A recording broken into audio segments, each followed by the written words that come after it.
साथियों नमस्कार। साथियों, बिहार में चुनाव हैं, 2 फेजेस में चुनाव हैं। 6 नवंबर को, 11 नवंबर को टोटल 243 सीट्स पर चुनाव हो रहे हैं और इस बार कई पार्टीज मैदान में हैं, कई गठबंधन मैदान में हैं। लेकिन अभी तक जो विपक्षी दल है, यानी कि बिहार में जो भी सत्ता दल है, उसके विपक्ष का जो दल है वो इतना ज़्यादा कन्फ्यूज्ड है कि सीट शेयरिंग ही नहीं कर पाया है। जी, बिहार में इतनी ज़्यादा खिचड़ी पक चुकी है कि आपको साफ साफ पता चल जाएगा कि किस नेता की, किस पार्टी की क्या नीयत है, क्या इंटेंशन है। सबसे पहले तो मैं आपको बता दूं कि इन तीनों में से कोई भी सीएम नहीं बनने वाला। इसके बाद जो अगली सबसे बड़ी खबर है वो ये कि राहुल गांधी और लालू यादव के बीच बात नहीं बन पा रही है सीट शेयरिंग को लेकर के, और कल पहले फेज के नामांकन का आखिरी दिन है। उस दिन तक भी सीट शेयरिंग पर फैसला नहीं हो पाया है।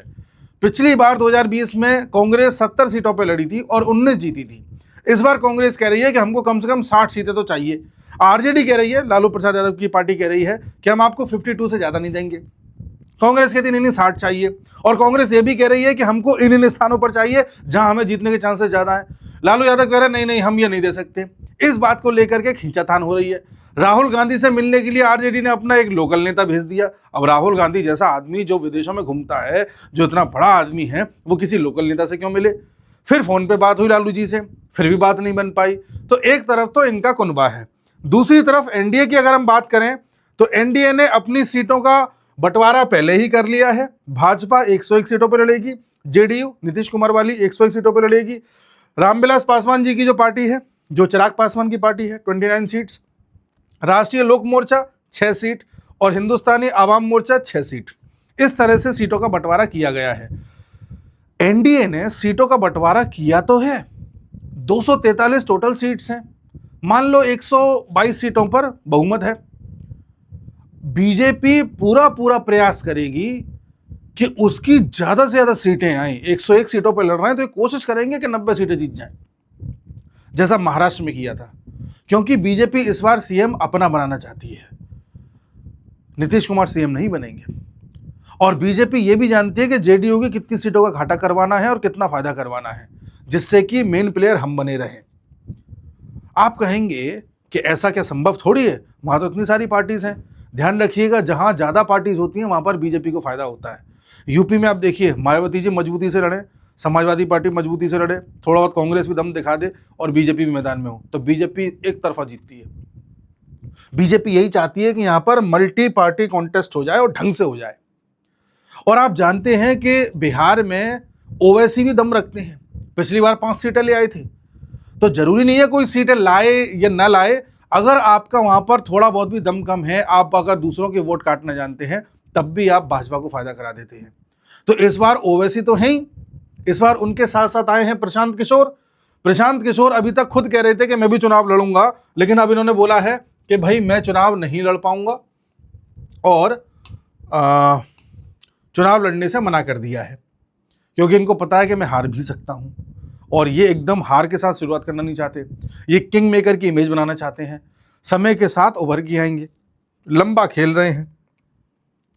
तो जहां प्रशांत किशोर भी हैं, जहां पर ओवैसी भी हैं, जहां पर कांग्रेस आरजेडी भी हैं, वहां पर बीजेपी के लिए राह आसान है।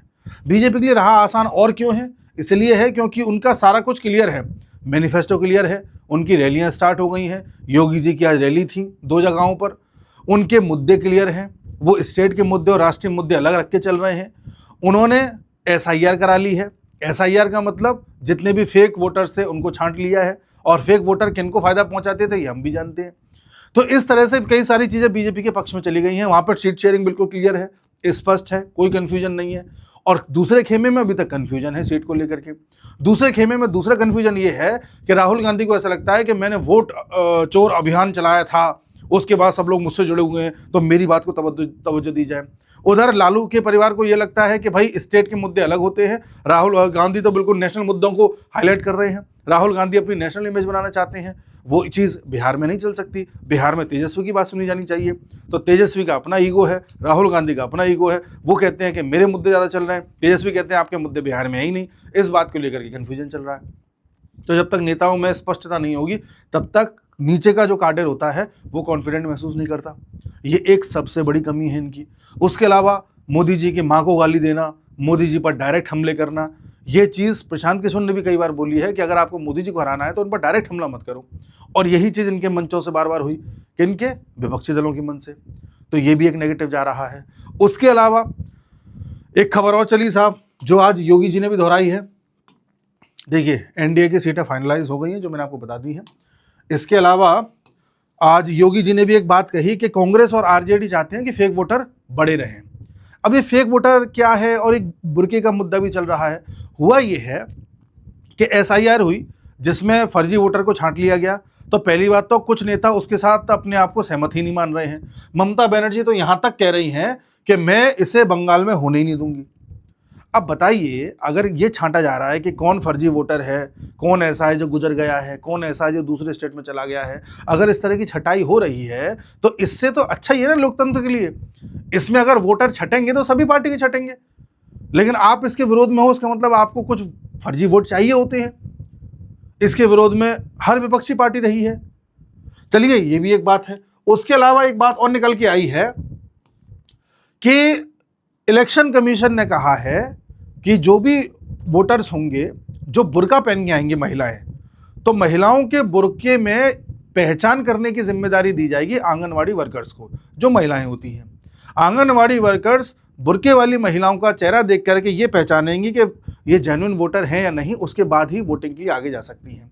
इस चीज़ का विरोध किया है समाजवादी पार्टी ने कि आप ऐसे किसी का बुर्का उठा करके नहीं देख सकते। इस चीज़ का विरोध कर रहे हैं आरजेडी वाले, इस चीज़ का विरोध कर रहे हैं कांग्रेस वाले। अब आप बताइए, अगर बुर्का उठाना गलत है तो फिर जब ये पासपोर्ट बनवाते हैं, जब ये हज की यात्रा करने के लिए विदेश जाते हैं, तब तो इनका बुर्का उठा करके पासपोर्ट बनता है। एयरपोर्ट पे चेकिंग होती है बाकायदा बुर्का उठा करके। तो हज की यात्रा के लिए तो तुम पूरी चेकिंग करा देते हो, बुर्के भी हटा लेते हो, सारी चीज़ें तुम मान लेते हो, और जब वोट डालने की बारी आती है तो तुम कहते हो हमारा धर्म बीच में आ रहा है। ये तो दोगलापन है। इसी बात को आज योगी जी ने दोहराया है। योगी जी का कहना यह है कि भाई एयरपोर्ट पे जाते हो, पासपोर्ट बनवाने जाते हो, तब तो आपको कोई दिक्कत नहीं आती है, और यहां आप जो है बुर्के से दिक्कत आ रही है।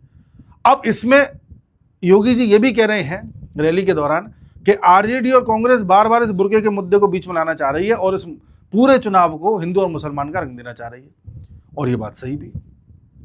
इससे पहले कि इन टॉपिक पर आगे बढ़े, मैं आपको बताना चाहूँगा कि आपने अभी तक अपना हेल्थ इंश्योरेंस नहीं कराया है तो जल्द से जल्द करा लें। मैंने 2 लिंक दिए हुए हैं अपने डिस्क्रिप्शन में और अपने कमेंट बॉक्स में पिन किए हुए हैं। यहाँ पर जाकर के आप अपने लिए अच्छे ऑफर्स देख सकते हैं। HDFC का अर्गो हेल्थ इंश्योरेंस है, जहाँ पर आपको बहुत अच्छे बेनिफिट्स दिए जाते हैं। क्विक रेस्पॉन्स टीम होती है इनकी, हर तरीके से आपको सपोर्ट किया जाता है। इसमें भी आप ट्राई कर सकते हैं, और इसके साथ ही आप स्टार हेल्थ इंश्योरेंस की स्कीम को भी ले सकते हैं, जिसमें आपको मात्र 13 रुपये प्रतिदिन के खर्चे के हिसाब से प्रीमियम भरने होते हैं, और इसमें आपको 3 घंटे के अंदर अंदर 97% तक कैशलेस क्लेम मिल जाता है, सेटलमेंट हो जाता है आपका, और आपको पूरे देश में लगभग 14,000 से ज़्यादा हॉस्पिटल्स की चेन में सुविधा मिलती है। इनके 850 से ज़्यादा ऑफिसेज हैं जहां से आपको डायरेक्ट हेल्प भी मिल जाती है। तो आप जाकर के अपने लिए अच्छा प्लान चुन सकते हैं और हेल्थ इंश्योरेंस के जरिए अपने आप को किसी भी प्रकार के फ्यूचर के रिस्क से बचा सकते हैं। खुद को, अपने परिवारजनों को, अपने मित्रगणों को, सभी को हेल्थ इंश्योरेंस लेने के लिए प्रेरित करें, जिससे कि कल को खुदा ना खास्ता कोई तबीयत खराब हो जाए, अस्पताल जाना पड़े, महंगा इलाज कराना पड़े, तो आप पे कोई भी आर्थिक बोझ ना आए। तो मैंने लिंक दिए हुए हैं, उस पर जाकर के चेक जरूर करें। अब टॉपिक पर आगे बढ़ते हैं। तो योगी जी कह रहे हैं कि भाई जिस तरह से ये लोग इसे बुर्के का रंग देना चाह रहे हैं, इनकी मंशा पर सवाल उठता है। ठीक है साहब। इसके अलावा सपा ने यूपी में जो इलेक्शन कमीशन होता है उस पर जाकर शिकायत करिए कि भाई सर के बुर्का उठा करके आप मत देखो। उधर ममता बनर्जी मना कर रही हैं, इधर कांग्रेस मना कर रही है। तो ये सबके सब अचानक इतना ज्यादा तिलमिला क्यों रहे हैं? अच्छा, आपने एक चीज और नोट करी होगी कि जब से ये SIR हुआ है, यानी कि जो ये वोटर्स की लिस्ट को रिवाइज करने की प्रक्रिया स्टार्ट हुई है, तभी से राहुल गांधी एक ऐसा मुद्दा लेकर के आए जिससे कि लोगों में भ्रम पैदा हो जाए कि जरूर मोदी कोई ना कोई गड़बड़ कर रहा है। और ये भ्रम क्या है? वोट चोरी, वोट चोरी, वोट चोरी। मतलब कैसे भी करके उस सिस्टम पर इतना ज्यादा संदेह पैदा कर दो कि लोग आपको डाउट की नजर से देखने लग जाए। ये मुद्दा राहुल गांधी ने स्टार्ट किया ही इसलिए था। अच्छा, राहुल गांधी वोट चोरी की मुद्दा जो स्टार्ट कर रहे हैं, बिहार के लिए नहीं कर रहे हैं, ना बंगाल के लिए कर रहे हैं, या असम के लिए कर रहे हैं जो अगले साल चुनाव होना है। और इलेक्शन कमीशन ने कह दिया कि हम पूरे देश में SIR कराएंगे। तो अगर पूरे देश में एसआईआर होती है, फर्जी वोटर्स को छांटा जाता है, या जो वोटर अब मर चुका है उसको नाम काट दिया जाता है, या जो वोटर अपना स्टेट छोड़ के दूसरे स्टेट में चला गया, वहां पे वोटर आईडी कार्ड बना लिया है, उसको हटाया जाता है, तो इससे क्या दिक्कत हो रही है अपोजिशन को? बस इतना सा छोटा सा सवाल है। अब आप ही बताइए, आपके इर्द गिर्द ऐसे कई लोग होंगे जो ब्रेन वॉश्ड होंगे, उनसे सवाल पूछना कि भाई अगर किसी वोटर का, वो वोटर अभी नहीं बचा, उसका नाम अगर हटाया जा रहा है तो उससे किसी को क्या दिक्कत है? वो वोटर तो किसी का भी हो सकता था, बीजेपी का भी हो सकता था, वो तो बीजेपी को दिक्कत नहीं है तो आपको क्यों दिक्कत है? पहला सवाल तो आप ये पूछना। और दूसरा ये पूछना कि भाई ये बताइए कि बुर्का उठा करके देखने में क्या दिक्कत है? कैसे पता चलेगा कि जेन्युइन आदमी है कि फेक वोटर है कि कौन है? वो कहेगा नहीं धार्मिक चीजें हैं। अगर ऐसा है तो फिर एयरपोर्ट पे क्यों नहीं है? फिर तो आपको बॉयकॉट कर देना चाहिए, जितनी भी आप विदेशी यात्रा करते हो या देश में भी आप एयरपोर्ट पे जाते हो। तो ये दोगलापन नहीं चलेगा। तो इस तरह की जो बातें हो रही हैं ये ठीक नहीं है। इसके साथ ही अगर आप देखें तो लालू यादव और ज्यादा मुश्किलों में घिरते चले जा रहे हैं। जब ये रेल मंत्री हुआ करते थे 2004 से 2009 के बीच में, तब एक स्कैम चलाया था इन्होंने, जमीन के बदले नौकरी। आप अपनी जमीन इनके नाम लिखा दो, बदले में आपको रेलवे में नौकरी मिल जाएगी। इस तरह से कई लोगों को फंसाया गया और उनकी जमीनों को कब्जा किया गया, उनको नौकरी दी गई। कथित तौर पर इस पर फिर सीबीआई की जांच चली, एफआईआर भी हुई। उस पर अब दिल्ली की कोर्ट ने यह बोल दिया है कि लालू यादव की फैमिली कल्प्रिट है, उन पर चार्जेस फ्रेम कर दिए गए हैं, जिसमें लालू यादव, इनकी वाइफ राबड़ी देवी, इनका बेटा तेजस्वी, सबके सब कल्प्रिट पाए गए हैं, यानी कि साजिश में लिप्त पाए गए हैं। अब इन पर ये नए चार्जेस चलेंगे, यानी कि इनका हाल भी आजम खान वाला होना है। तो लालू यादव का जो जंगल राज रहा है, जो घोटाला रहा है, वो बिहार की जनता अभी भी भूल नहीं पाती है। यही कारण है कि बार बार नीतीश कुमार आ जाते हैं। नीतीश कुमार ने आकर के कोई बहुत विरला काम कर दिया है और बिहार चमका दिया है, ऐसा भी नहीं है। पर हाँ, गुंडा राज से काफ़ी हद तक मुक्ति दिलाई है। जो इस तरह से जमीन के बदले नौकरी और नौकरी के बदले जमीन जो चल रहा था, ये सब नहीं देखने को मिल रहा। आज भी बिहार बहुत पिछड़ा हुआ है। आज भी बिहार को योगी जैसे एक नेता की ज़रूरत है। बिहार में बहुत कुछ किया जा सकता है जो नहीं हुआ है। सरकारों की विफलताएं रही हैं, बट फिर भी बार बार क्यों चुन के आते हैं नीतीश कुमार? क्योंकि इनका जो काला जंगल राज लोगों ने देखा है, बहुत खतरनाक। शहाबुद्दीन इतना बड़ा सीवान का गैंगस्टर था, बताइए उसके बेटे को टिकट दे रहे हैं ये लोग। ओसामा नाम रखा है उसने। इस तरह के लोगों को टिकट देकर के आप आगे लेकर के आ रहे हो। जो गैंगस्टर लोगों को जीने नहीं देता था, उस गैंगस्टर के बेटे को आप आगे बढ़ा रहे हो, तो लोगों में क्या संदेश जाएगा? अच्छा, इनको लगता है कि जेनजीज आ गए, इनको कुछ पता नहीं है, जेनजीज को तो कैसे भी हम बरगला देंगे, कुछ भी बोल देंगे। अरे जेनजीज के पिताजी ने तो सब देखा है, माताजी ने तो सब देखा है। वो दर्द, वो दुख, वो डर कैसे जो है भूल जाए वो लोग।